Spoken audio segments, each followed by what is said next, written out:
Hello friends, welcome to Infonet coaching classes. आज का जो हमारा टॉपिक है वो है चीफ मिनिस्टर्स यानी कि मुख्यमंत्री। जैसे कि हमें पता है किसी भी अगर हम स्टेट की बात करें तो उस स्टेट के जो गवर्नमेंट होता है उसको चलाने में जो हमारे चीफ मिनिस्टर होता है उनका ही मेजर एक रोल रहता है। ओके, तो बेसिकली ये जो वीडियो है इसमें आज हम डिस्कशन करने वाले हैं about the appointments, oath and affirmations, terms and salaries, powers and functions और साथ ही साथ जो है relation of the chief minister with regard to the governor. तो ये सारी बातें आज हम डिटेल डिस्कशन करेंगे इस वीडियो में, तो प्लीज इसे जरूर एंड तक देखिएगा और अगर अच्छा लगे तो प्लीज लाइक एंड शेयर कर दीजिएगा। चलिए शुरू करते हैं आज का हमारा सेशन। तो अगर हम चीफ मिनिस्टर की बात करें तो he is particularly comparable to that of the prime minister in the centre. Okay, central level में जैसे प्राइम मिनिस्टर हमारे काम करते हैं उस हिसाब से अगर हम स्टेट लेवल की एडमिनिस्ट्रेशन को देखें, स्टेट एग्जीक्यूटिव को देखें तो उस टाइप का रोल, सिमिलर टाइप का रोल जो हमारे चीफ मिनिस्टर का भी होता है। ओके, तो जो देखते हैं इनसे रिगार्डिंग क्या क्या प्रोविजंस हमें याद रखना है as far as our exam is concern. Okay, देखिए, in the scheme of parliamentary system of government provided by the constitution, the governor is the nominal executive authority, that is de jure executive, and the chief minister is the real executive or real authority. Okay, देखिए, as we all know, जैसे कि parliamentary system हमारे states में भी implement होता है, states में भी पार्लियामेंट्री सिस्टम में चलता है। तो उसके अकॉर्डिंग जो नॉमिनल हेड यानी कि डी ज्योर हेड है वो है हमारे governor. Okay, he is not the real head. और जो रियल अथॉरिटी है या फिर रियल हेड जिसे हम कहें, जिसे हम डी फैक्टो एग्जीक्यूटिव कहते हैं, यानी कि इनफैक्ट जो एग्जीक्यूटिव है, रियल एग्जीक्यूटिव है, प्रैक्टिकली जो रियल हेड है वो है हमारे chief minister. Okay, so this is similar as that of centre. Centre की अगर हम बात करें तो जो हमारे प्रेसिडेंट होते हैं वो डी ज्योर एग्जीक्यूटिव होते हैं और हमारे जो प्राइम मिनिस्टर हैं वो डी फैक्टो एग्जीक्यूटिव होते हैं इन द सेंटर। ओके, आगे बढ़ते हैं। इन अदर वर्ड्स अगर हम कहें तो governor is the head of the state, governor जो होते हैं वो हेड ऑफ द स्टेट होते हैं, while the chief minister is the head of the government, जो गवर्नमेंट के हेड होते हैं वो हमारे चीफ मिनिस्टर होते हैं। Okay, next, thus the position of the chief minister at the state level is analogous to the position of the prime minister at the centre. तो एक कंपेरेबल हो सकता है हमारा जो चीफ मिनिस्टर का पोस्ट या फिर पोजीशन अगर हम कहें स्टेट लेवल में is similar to that of the prime minister at the centre. Okay, prime minister centre में जैसे होता है हमारे स्टेट में भी चीफ मिनिस्टर उसी टाइप के होते हैं, सिमिलर। ओके, नेक्स्ट आगे बढ़ते हैं। Appointment of the chief minister, यानी कि अगर हम चीफ मिनिस्टर के अपॉइंटमेंट की बात करें तो क्या क्या प्रोविजंस है देखते हैं एक एक करके। The constitution does not contain any specific procedure for the selection and appointment of the chief minister similar to that of the prime minister. अगर हम प्राइम मिनिस्टर की केस में भी बात किए थे कि हमने ऑलरेडी देखा था कि कोई पर्टिकुलर प्रोविजंस मेंशन नहीं है कॉन्स्टिट्यूशन में। Okay, regarding the selection and appointment of the prime minister. साथ ही साथ चीफ मिनिस्टर के केस में भी ऐसा है कि कोई पर्टिकुलर प्रोसीजर मेंशन नहीं है हमारे संविधान में। ओके, नेक्स्ट जो है आर्टिकल 164, केवल एक ही आर्टिकल है इसमें क्या कहा गया है कि only says that the chief minister shall be appointed by the governor। तो इसमें इतना सिर्फ कहा गया है कि जो हमारे चीफ मिनिस्टर होंगे, मुख्यमंत्री होंगे, वो गवर्नर के द्वारा ही अपॉइंट किए जाएंगे। 164 आर्टिकल, ये याद रखिएगा। आगे बढ़ते हैं। However, this does not imply that the governor is free to appoint anyone as a chief minister। तो इसमें सिर्फ इतना कहा गया कि जो गवर्नर हैं वो चीफ मिनिस्टर को अपॉइंट करेंगे, लेकिन कैसे अपॉइंट करेंगे, किस स्पेसिफिक सिलेक्ट करेंगे, वो सब कुछ मेंशन नहीं है। तो इसके अकॉर्डिंग हम ये नहीं कह सकते कि जो गवर्नर है वो फ्री है, किसी को भी अपॉइंट कर सकते हैं एज चीफ मिनिस्टर। तो ऐसा कुछ नहीं है। इसके रिगार्डिंग भी कुछ रूल्स हैं, रेगुलेशंस हैं, कन्वेंशंस हैं, ओके, ओवर द ईयर्स जो कि डेवलप हुए हैं, वो आगे हम डिस्कशन करेंगे। देखिए, in according to the conventions, जो भी हमारे कन्वेंशंस हैं, जैसे कि हमें पता है कुछ भी प्रोविजंस कॉन्स्टिट्यूशन में नहीं है, संवैधानिक कोई प्रोविजन नहीं है, तो उसके अकॉर्डिंग क्या है, जो भी कन्वेंशंस चले आ रहे हैं पास्ट से, उसके अकॉर्डिंग हमारे चीफ सीएम अपॉइंट होते हैं। जैसे कि देखिए, Conventions of Parliamentary System of Government, the governor has to appoint the leader of the majority party। जो मेजोरिटी पार्टी, जो भी पार्टी ज्यादा वोट्स पाई होंगी, या फिर जब भी इलेक्शन होता है, जो भी जिस किसी पार्टी को भी ज्यादा वोट्स मिले हैं, मेजोरिटी मिले हैं, तो उनके जो लीडर होंगे he will be appointed as the chief minister. Okay, तो in the state legislative assembly as the chief minister, उन्हें चीफ मिनिस्टर अपॉइंट कर देंगे हमारे governor. Next, but When no party has clear majority, एक और भी condition, एक और भी सिचुएशन बन सकता है अगर किसी भी पार्टी को क्लियर मेजोरिटी नहीं मिला है, ओके, एब्सोल्यूट मेजोरिटी जिसे हम कहते हैं वो नहीं मिला है, देन इन दैट केस क्या होगा, देन द गवर्नर में एक्सरसाइज हिज पर्सनल डिस्क्रिप्शन। उस केस में गवर्नर खुद के पर्सनल डिस्क्रिप्शनरी पावर यूज कर सकते हैं, डिस्क्रिप्शनरी पावर यूज करके ये अपॉइंटमेंट कर सकते हैं, सिलेक्शन कर सकते हैं हमारे चीफ मिनिस्टर का। ओके, फिर आगे बढ़ते हैं, क्या है इससे जुड़ी प्रोविजंस। और तो देखिए, अगर हम फिर से अपॉइंटमेंट के बारे में, इन सच ए सिचुएशन, अगर कोई ऐसा सिचुएशन आ जाता है जिसके इसमें किसी भी पार्टी को एब्सोल्यूट मेजोरिटी नहीं मिली हो, okay, then in that case क्या होगा, द गवर्नर यूजुअली अपॉइंट्स। इस केस में क्या होता है कि ये गवर्नर जो होते हैं हमारे, वो अपॉइंट करते हैं किसे, the leader of the largest party और coalition in the assembly as the CM.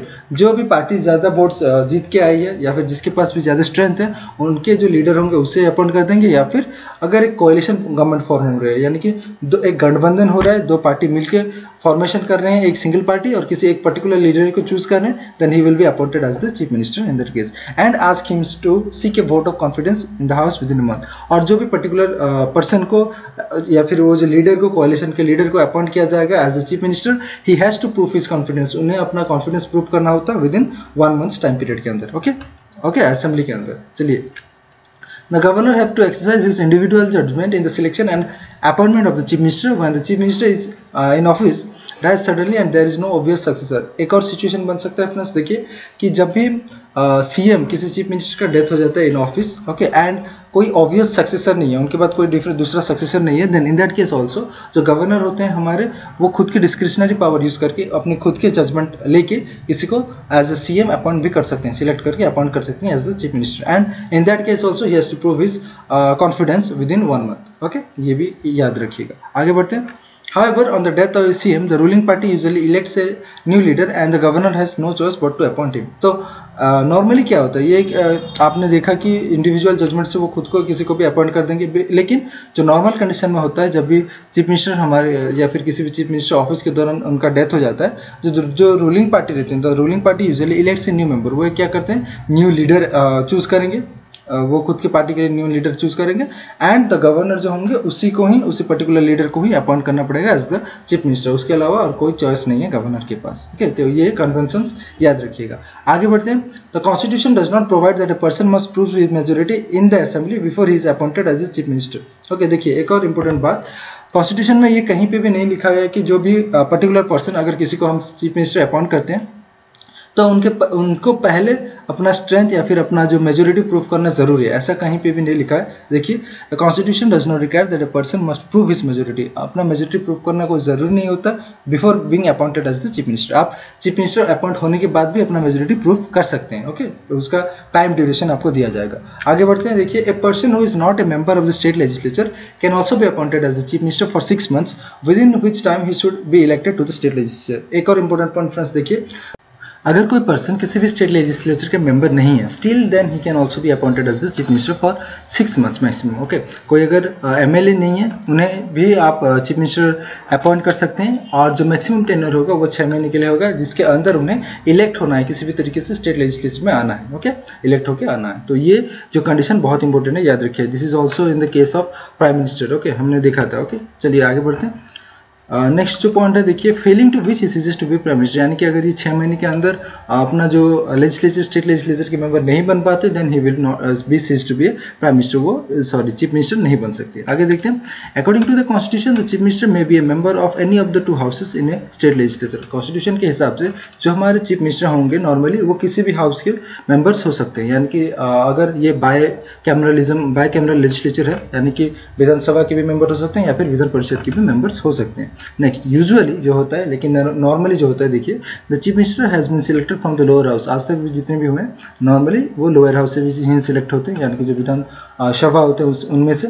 But on a number of occasions a member of जो upper house that is legislative council has also been appointed as chief minister. But कई बार ऐसा भी हो चुका है कि जो हमारे लेजिस्लेटिव काउंसिल है, जिस केस में हमारे बाइकैमरल लेजिस्लेचर है, वहाँ की जो अपर हाउस है, लेजिस्लेटिव काउंसिल है, वहाँ के भी मेंबर्स को हम चीफ मिनिस्टर के हिसाब से अपॉइंट कर सकते हैं। ओके, आगे बढ़ते हैं। ओथ, उनके ओथ से रिलेटेड कुछ प्रोविजंस देखते हैं। Before the CM enters his office, the governor administers his oath of office and secrecy। देखिए, अपना ये जो ऑफिस है, ये शुरू करने से पहले, अपना जो काम शुरू करने से पहले जो है हमारे चीफ मिनिस्टर, इनको ओथ लेना पड़ता है और इनका जो ओथ होता है ये हमारे गवर्नर, यानी कि उस पर्टिकुलर स्टेट के जो राज्यपाल होंगे वो उनके ओथ एडमिनिस्टर करेंगे। याद रखिए, ये भी इंपॉर्टेंट होता है। तो इनके ओथ में क्या क्या ये ओथ लेते हैं, देखिए जो भी सारे हमारे पीएम के, यानी कि प्राइम मिनिस्टर के केस में जो भी सारे प्रोविजंस रहता है रिगार्डिंग द ओथ, वो सारे सिमिलर हैं in case of the CM also. Okay, पहला जो है, देखिए to be a true faith and allegiance to the constitution of India, ये पूरा विश्वास और पूरा निष्ठा से हमारे जो भारतीय संविधान को फॉलो करेंगे। ओके, दूसरा जो है to uphold sovereignty and integrity of India, Bharat की जो हमारे देश की संप्रभुता है एवं अखंडता है उसे ये बजाय रखेंगे, बरकरार रखेंगे, उस टाइप का ये ओथ लेते हैं। To faithfully and conscientiously discharge the duties of office, अपने ऑफिस के जो ड्यूटीज हैं उसे ईमानदारी से या फिर फेथफुली से करेंगे। साथ ही साथ ये जो है बिना किसी फेयर के, बिना किसी फेवर के, किसी को फेवर नहीं करेंगे, किसी के इलविल के हिसाब से काम नहीं करेंगे। Okay, he will B neutral and act accordingly. सबके फेवर में काम करेंगे। तो ये जो सारे डिफरेंट ओथ होते हैं ये उन्हें लेना पड़ता है। ओके, साथ ही साथ जो है ये एक और ओथ लेते हैं जिसे कहते हैं हम oath of secrecy. Okay, in his oath of secrecy the chief minister swears that he will not directly or indirectly communicate or reveal to any person any matter that is brought under his constitution or becomes known to him as a state minister. Okay, तो ये जो oath of secrecy में ये swear करते हैं, ये अपना शपथ लेते हैं कि किसी भी तरीके से, यानी कि आइदर डायरेक्टली हो या फिर इनडायरेक्टली हो, किसी को कम्युनिकेट नहीं करेंगे या फिर रिवील नहीं करेंगे, किसी को बताएंगे नहीं कोई मैटर जो कि उनके नॉलेज में आता है या फिर उन्हें पता चलता है बीइंग ए स्टेट मिनिस्टर और being a chief minister. Okay, तो वो जो बात जो कि सीक्रेट रखना है उसे वो सीक्रेट ही रखेंगे, you will not reveal it to anyone else. Okay, आगे बढ़ते हैं। टर्म एंड सैलरी के बारे में एक कुछ प्रोविजंस हैं, देखते हैं। The term of the chief minister is not fix, जैसे कि हम पता है जो प्राइम मिनिस्टर होते हैं हमारे उनके भी टर्म फिक्स नहीं होता, and as well as similar to that of the PM, जो हमारे चीफ मिनिस्टर हैं इनका भी कोई टेन्योर या फिर टर्म फिक्स नहीं रहता, and he holds office during the pleasure of the president. ये जो है सॉरी इस केस में जो है ये governor during the pleasure of the governor, governor जितने टाइम तक चाहें ये उतने टाइम तक ही चीफ मिनिस्टर बने रह सकते हैं। Okay, next. However this does not mean that the governor can dismiss his any time, लेकिन इससे ये साबित नहीं होता, इससे ये नहीं बोल सकते हम कि जो गवर्नर हैं ये जब कभी भी चाहे तभी चीफ मिनिस्टर को रिमूव कर सकते हैं, ऐसा बिल्कुल नहीं होता, बिकॉज उसके लिए भी कुछ कंडीशंस होते हैं, कुछ रूल्स होते हैं। देखिए, he can not be dismissed by the governor as long as he enjoys the majority support in the legislative assembly, यानी कि जब तक हमारे सीएम जो है इनके पास मेजोरिटी सपोर्ट है हाउस में, असेंबली में, जब तक इनके पास मेजोरिटी सपोर्ट है तब तक इन्हें कोई डिसमिस नहीं कर सकता, even not the governor also. Okay, आगे बढ़ते हैं। But if he loses the confidence of the assembly, अगर उनका कॉन्फिडेंस लूज होता है, एक नो कॉन्फिडेंस मोशन पास होता है against the chief minister, then he must have to resign और the governor can dismiss him. Okay, उन्हें resign देना पड़ेगा, अगर वो रिजाइन नहीं देते then in that case the governor has the power, he has the authority to dismiss him also. Okay, आगे बढ़ते हैं। The salaries and allowances of chief minister are determined by the state legislature. State legislature जो होते हैं हमारे जो वो लोग ही डिसाइड करते हैं कि क्या सैलरी क्या अलाउंसेस मिलना चाहिए हमारे जो चीफ मिनिस्टर्स को। Okay, in addition to the salary के साथ साथ जो होता है इन्हें और भी डिफरेंट सम्पटरी अलाउंसेस मिलते हैं। ओके, नॉर्मली जो सैलरी और अलाउंसेस होता है ये इन्हें कितना मिलता है, which are payable to a member of the state legislature. एक एमएलए को जितना मिलता है सैलरी उतना ही सैलरी चीफ मिनिस्टर को भी मिलता है, लेकिन उसके साथ ही साथ इन्हें डिफरेंट सम्पटरी अलाउंसेस मिलता है, जैसे कि फ्री अकोमोडेशन हो गया, ट्रैवलिंग के लिए अलाउंसेस हो गया, मेडिकल फैसिलिटीज हो गया, तो ये जो सारी एक्स्ट्रा फैसिलिटीज भी इन्हें मिलती हैं सैलरीज और अलाउंसेस के साथ। ओके, मूविंग अहेड, देखते हैं powers and functions. Powers and functions regarding the chief minister of A state, देखते हैं। The powers and functions of the chief minister can be studied on the following heads, यानी कि जो भी total powers and functions हैं, जैसे कि हम पता है कि जो भी सारे काम होते हैं वो नॉर्मली चीफ मिनिस्टर ही करते हैं। Okay, in the name of the governor, तो उसको हम कैटेगराइज कर सकते हैं 3 हेडिंग्स के अंदर नॉर्मली। देखिए, इनफैक्ट 4 हेडिंग्स। देखिए, in relation to the council of ministers, council of ministers के रेस्पेक्ट में वो क्या उनका फंक्शंस है। Similarly in relation to the governor क्या उनका फंक्शंस है। तीसरा जो है relation to the state legislature, वो क्या क्या फंक्शनिंग करेंगे या फिर क्या क्या उनके पावर्स है। साथ ही साथ जो अगर हम बात करें कुछ एक्स्ट्रा पावर्स, कुछ अदर पावर्स भी हैं, अदर पावर्स एंड फंक्शंस भी हैं इनके पास। तो ओके, एक एक करके हम डिटेल डिस्कशन करते हैं इसके बारे में। पहला जो है हम देखेंगे powers and functions in relation to the council of ministers. Council of ministers के रेस्पेक्टिव में ये क्या क्या पावर्स एंड फंक्शंस एक्सरसाइज करते हैं। ओके, देखते हैं। फर्स्ट ऑफ ऑल जो है the governor appoints only those persons as ministers who are recommended by the chief minister. पहला जो है पहला काम ये करेंगे क्या कि ये रेकमेंड करेंगे किस किस पर्टिकुलर पर्सन को एज मिनिस्टर्स अपॉइंट करना है। ओके, काउंसिल के जो मिनिस्टर्स होंगे किस किस को मिनिस्टर बनाए जाएंगे वो हमारे चीफ मिनिस्टर रेकमेंड करेंगे to the governor, and the government will appoint as per his orders और as per his advice. Okay, he allocates and reshuffles the portfolios among ministers. ये फिर क्या कर सकते हैं, अगर किसी पर्टिकुलर मिनिस्टर को की जो पोर्टफोलियोज है उसे चेंज करना है या फिर किसी दूसरे मिनिस्ट्री में उसे अपॉइंट करना है, ओके, तो एलोकेट करना है, तो उस हिसाब से वो जो कंप्लीट पावर होता है वो सीएम के पास ही होता है। ओके, वो एलोकेट करते हैं और रिसफल करते हैं वो जो portfolios among the ministers. Next, he can ask a minister to resign और advise the governor to dismiss him in case of the difference of opinion. अगर कहीं पे भी डिफरेंस ऑफ ओपिनियन आ जाता है, उनकी जो कैबिनेट है, कैबिनेट मीटिंग में या फिर काउंसिल के मीटिंग में अगर कोई पर्टिकुलर मिनिस्टर का कोई डिफरेंस ऑफ ओपिनियन आता है and he is not agree and he is not agree to defend it, okay, वो उसे डिफेंड करना नहीं चाहते, then in that case उन्हें रिजाइन देना पड़ेगा, वो पर्टिकुलर मिनिस्टर को रिजाइन देना पड़ेगा, छोड़ना पड़ेगा। ओके, अगर वो खुद से रिजाइन नहीं देते then in that case the CM can advise the governor से कह के ये उन्हें डिसमिस भी करवा सकते हैं। ओके, इतना भी पावर है as that our chief minister is concern. Okay, he presides over the meetings of the council of ministers, जो भी काउंसिल ऑफ मिनिस्टर्स के मीटिंग होंगे उसमें ये प्रिसाइड करेंगे, being the leader of the council of ministers in fact हम बोल सकते हैं, and influences it's decision. Okay, जो भी काउंसिल की मीटिंग होगा, जो भी हमारे सीएम के डिसीजन होंगे वो फाइनल होगा। ओके, बिकॉज उनके जो पावर है कि वो इन्फ्लुएंस कर सकते हैं डिफरेंट डिसीजंस को। ओके, ये भी याद रखिएगा। He guides, directs and controls and coordinates the activities of all ministers, जो भी सारे मिनिस्टर्स जो भी काम करेंगे उन्हें गाइड करेंगे, डायरेक्ट करेंगे, कंट्रोल करेंगे, कोऑर्डिनेट करेंगे, तो ये भी सारी इंपॉर्टेंट बन जाता है। Okay, being the chief minister of state. Okay, he can bring about the collapse of the council of ministers by resigning from office, जब भी ये रिजाइन कर देंगे अपने जो ऑफिस है चीफ मिनिस्टर के पोस्ट से, अगर ये रिजाइन कर देते हैं देन इन दैट केस वो जो एंटायर काउंसिल ऑफ मिनिस्टर्स है उन्हें रिजाइन देना पड़ेगा, तो एंटायर जो काउंसिल ऑफ मिनिस्टर्स होता है वो कोलैप्स होता जाता है। ओके, इस केस में आगे बढ़ते हैं। Powers and functions in relation to the governor, governor के कॉन्टेक्स्ट में क्या क्या पावर्स बनते हैं हमारे चीफ मिनिस्टर के, देखते हैं। देखिए, he is the principal channel of communication, ये इंपॉर्टेंट याद रखिएगा, ये एक प्रिंसिपल चैनल ऑफ कम्युनिकेशन होते हैं between the governor and the council of ministers, यानी कि काउंसिल ऑफ मिनिस्टर्स और गवर्नर के बीच में जो रहते हैं हमारे चीफ मिनिस्टर। ओके, जो भी बातें कम्युनिकेट करनी है, काउंसिल ऑफ मिनिस्टर्स के डिसीजंस को गवर्नर तक पहुंचाना है, वो करते हैं हमारे चीफ मिनिस्टर साहब। Okay, it is the duty of the chief minister, क्या क्या ड्यूटी है चीफ मिनिस्टर का देखिए। To communicate the governor all decisions of the council of minister, जो भी काउंसिल ऑफ मिनिस्टर डिसीजन लेंगे वो सारे डिसीजंस गवर्नर तक पहुंचाना जरूरी होता है, and it is done by the chief ministers. Okay, relating to the administration of the affairs of the state and proposals for legislation, जो भी सारे लॉज बनाए जाएंगे या फिर किसी पर्टिकुलर स्टेट के एडमिनिस्ट्रेशन से रिलेटेड जो भी सारे मैटर्स हैं वो सब गवर्नर तक पहुंचाने का काम होता है हमारे चीफ मिनिस्टर का। Okay, next, to furnish such information relating to the administration of the affairs of the state and proposals for legislation as the governor may call for, जैसे कि गवर्नर बोलेंगे। ओके, उसके लिए जो भी इंफॉर्मेशन चाहिए, यानी कि गवर्नर को जिस किसी टाइप की इंफॉर्मेशन चाहिए वो प्रोवाइड करेंगे हमारे सीएम। ओके, स्टेट के एडमिनिस्ट्रेशन से रिलेटेड हो या फिर कोई प्रपोजल्स हो जिसके ऊपर लॉ बनना है, तो वो उससे रिलेटेड जो भी सारे इंफॉर्मेशन होते हैं जब भी गवर्नर चाहें वो मांग सकते हैं, and the chief ministers provides him. Okay, वो देंगे।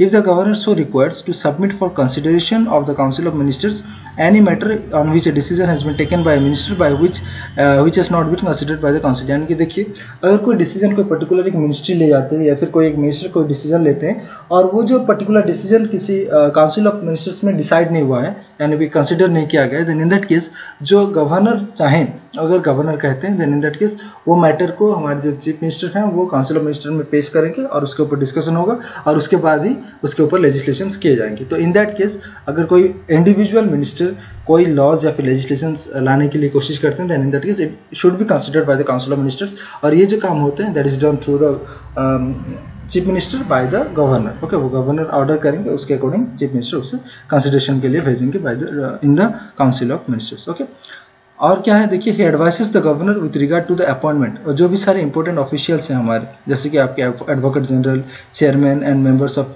State public service commission, state election commission, तो ये इनको जो भी हमारे ऑफिशियल्स हैं इनके अपॉइंटमेंट से रिलेटेड एडवाइस जो भी होगी वो चीफ मिनिस्टर करेंगे। ओके, क्योंकि जो भी एडवाइस चीफ मिनिस्टर देंगे उसके अकॉर्डिंग ही गवर्नर काम करेंगे। तो इस हिसाब से अगर हम देखें तो ये जो अपॉइंटमेंट्स केस में भी हमारे जो काउंसिल ऑफ मिनिस्टर्स और जो सीएम है हमारे वही डिसाइड करेंगे कि ये जो पर्टिकुलर ऑफिशियल्स के जो पोजीशंस हैं, पोस्ट हैं, वो किसे दिए जाएंगे, और जिनका नाम ये रिकमेंड करेंगे उस पर्टिकुलर पर्सन को हमारे गवर्नर अपॉइंट करेंगे उनके हिसाब से। Okay, moving ahead, powers and functions in relation to state legislature, state legislature के रिगार्डिंग क्या क्या सारे पावर्स हैं हमारे चीफ मिनिस्टर के, देखते हैं।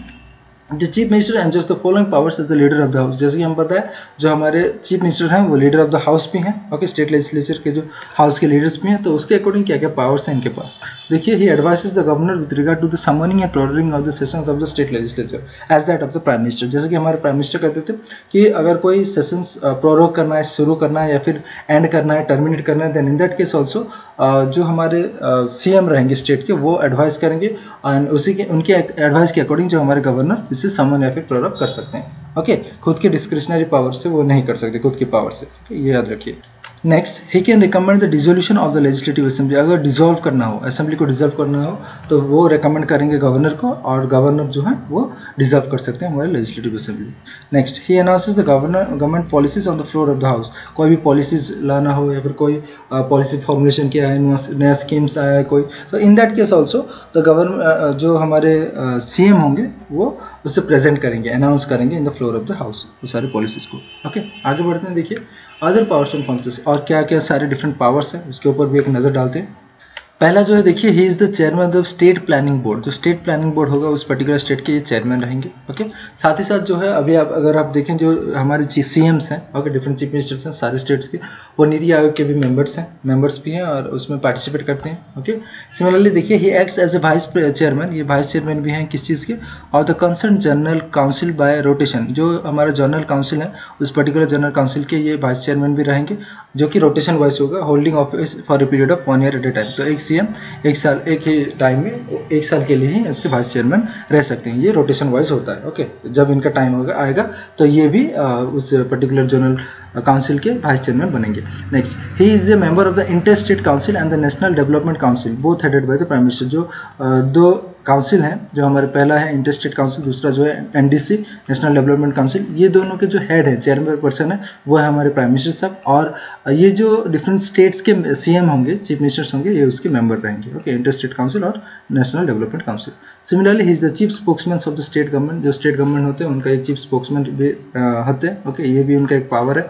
ही is the crisis in manager in eight the political level during emergency. Emergency के टाइम में जो भी क्राइसिस होंगे या भी जो भी प्रॉब्लम्स होंगे तो ये सारी रेस्पॉन्सिबिलिटी जो है ये इनकी है। Okay, he is the crisis in manager at the political level basically.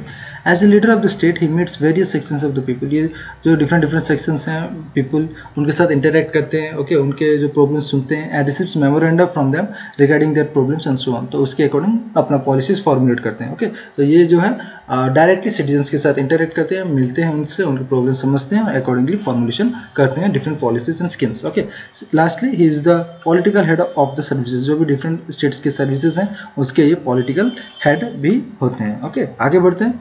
Relation with the governor. Governor के साथ इनका जो रिलेशन होता है वो किस तरह का होता है और कौन कौन से आर्टिकल्स, कौन कौन से प्रोविजंस हैं in the constitution regarding this topic. Okay, देखिए ये 3 जो आर्टिकल हैं ये बहुत ज़रूरी है, आपको याद रखने पड़ेंगे। Article 163, 164 and 167। ओके, इससे जुड़ी क्वेश्चंस भी पूछे जा सकते हैं। ओके, और पास्ट में पूछे भी जा चुके हैं। देखिए, पहला जो है आर्टिकल 163 में क्या लिखा है, there shall be council of minister की एक काउंसिल ऑफ मिनिस्टर्स रहेगा and with the chief minister as the head to aid and advice the governor. तो जो हमारे गवर्नर होंगे वो he will act according to the aid and advice of the chief ministers and his council of ministers, और जो भी काम करेंगे ये उनके हिसाब से ही करेंगे एक्सेप्ट उनके डिस्क्रिशनरी पावर के अलावा। ओके, ये ऑलरेडी हम गवर्नर चैप्टर में डिस्कशन कर चुके हैं। तो ये एक रिलेशन बनता है। दूसरा जो है आर्टिकल 164 के अकॉर्डिंग क्या कहते हैं, तो CM shall be appointed by the governor. जो चीफ मिनिस्टर होंगे उन्हें गवर्नर अपॉइंट करेंगे एंड अदर मिनिस्टर्स जो होंगे they shall be appointed by the governor on the advice of the CM. उन्हें भी गवर्नर अपॉइंट करेंगे लेकिन on the recommendation on the advice of the chief minister himself. Next जो है the minister shall hold office during the pleasure of the governor. जो हमारे chief ministers होंगे या फिर कोई मिनिस्टर्स होंगे they will hold office till the pleasure of the governor. अभी जैसे हमने की डिस्कशन किए थे। Okay, the council of ministers shall be collectively responsible to the legislative assembly of the state. जो काउंसिल ऑफ मिनिस्टर्स रहेंगे they have a collective responsibility to the legislative assembly of the particular state. ये इसके बारे में आगे हम जब भी स्टेट काउंसिल ऑफ मिनिस्टर्स के बारे में पढ़ेंगे इसमें ऊपर डिटेल डिस्कशन करेंगे। ओके, तो ये एक पॉइंट सिर्फ याद रखिए, आर्टिकल 164 में मेंशन किया गया है। सिमिलरली अगर आप देखिए, it is the duty of the chief minister. जो आर्टिकल 167 में अभी हमने ड्यूटी देखा चीफ मिनिस्टर के रिगार्डिंग द गवर्नर, तो ये भी सारे इंपॉर्टेंट पॉइंट्स आर्टिकल 167 में मेंशन है। तो ये भी आपको याद रखना पड़ेगा। पहला जो है अपना जो कम्युनिकेट करेंगे गवर्नर के साथ, जो भी डिसीजंस वो उनको कम्युनिकेट करेंगे, इन्फॉर्म करेंगे। साथ ही साथ जो गवर्नर जो जिस किसी टाइप की भी इंफॉर्मेशन चाहेंगे एडमिनिस्ट्रेशन से रिलेटेड, ये उन्हें बताएंगे, उनको अवेयर करेंगे हमेशा। और जो पर्टिकुलर अगर किसी इंडिविजुअल मिनिस्टर के द्वारा कोई लेजिस्लेशन लाया गया है तो उसे कंसिडरेशन के लिए काउंसिल की कंसिडरेशन के लिए भी भेज सकते हैं। तो ये जो सारी ड्यूटीज़ हैं चीफ मिनिस्टर्स की, ये भी अकॉर्डिंग टू द आर्टिकल 167 आते हैं, जो कि एक रिलेशन दिखाते हैं हमें विद द गवर्नर। ओके, तो उस पर्टिकुलर स्टेट के साथ स्टेट के गवर्नर के साथ किस तरह से काम करेंगे हमारे चीफ मिनिस्टर, ये सारी बातें उसे जस्टिफाई करते हैं या फिर प्रूव करते हैं। ओके, तो with this friends we have come to the end of the video. Thank you friends, thanks for watching. अगर आपको ये यूजफुल लगा हो, एडवांटेजेस लगा हो, then please like and share it and do subscribe to our channel. Thank you friends.